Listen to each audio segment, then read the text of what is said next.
The land of Egypt is already touched by divine presence and grace, as well as what happened in Old Testament times.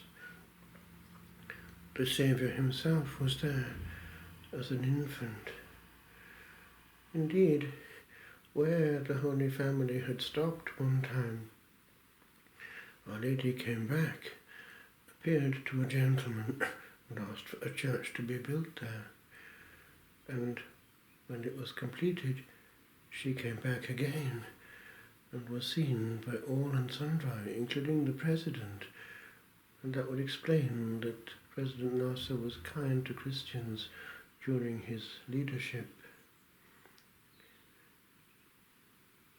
Egypt, the desert, was peopled by saints, populated by unknown heroes of the Eremos, the place where heaven and earth more easily meet, but also where the forces of the underworld have a certain freedom. It was felt in early days that it was in the desert that the demons, subjugated by divine grace in centers of Christian population, were relegated. They were around in those desert places, and therefore they were interested in Christians coming there. And the encounters, we know, are frequent.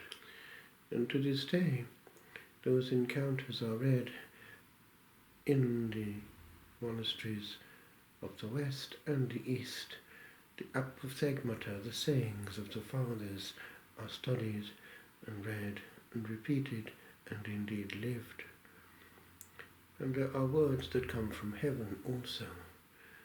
We have these words given to the great Arsenius in the desert. Flee, keep silence, rest. And we who are called to the desert hear again those words. Perhaps going through the prism of modern interpretation, such as keep off any instruments that bring in the world. If one has access to the world, it must be severely limited and filtered. Availability must be to heaven, and earth comes so that heaven may be encountered and not man. If one has not an overflow, one is too thinly spread and only keeps on giving bits of an impoverished self. And mutatis mutandis, that can happen in any consecrated life, including the priesthood itself. Pope Benedict did warn about it, the illness of activism, and he explained that it led to hardness of heart. And in the monastic life, one begins the day with the invitatory, singing precisely the psalm that warns about that. Oh, that today you would listen to his voice, harden not your hearts. And the desert is a place where one can listen to his voice. It was after all in the desert that the still small voice came to Elijah, and Elijah is still looked to as a pre-Christian patriarch. John the Baptist, of course, the bridge figure, and then Anthony, the saint of this day. East and West honor him and see him as a figurehead.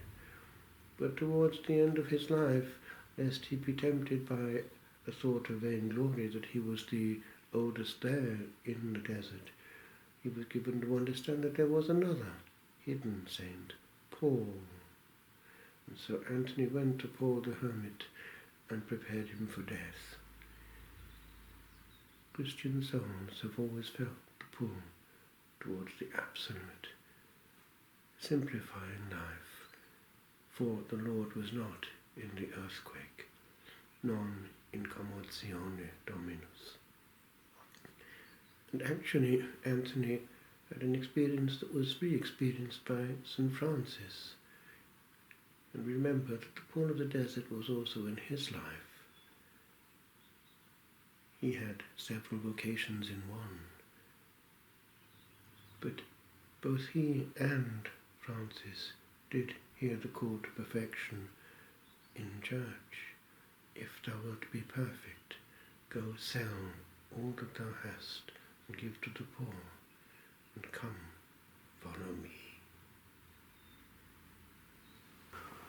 O Master who has trod before this ancient pathway trod of yore, the silent feet of many more, thou still dost guide us, thou still dost guide us.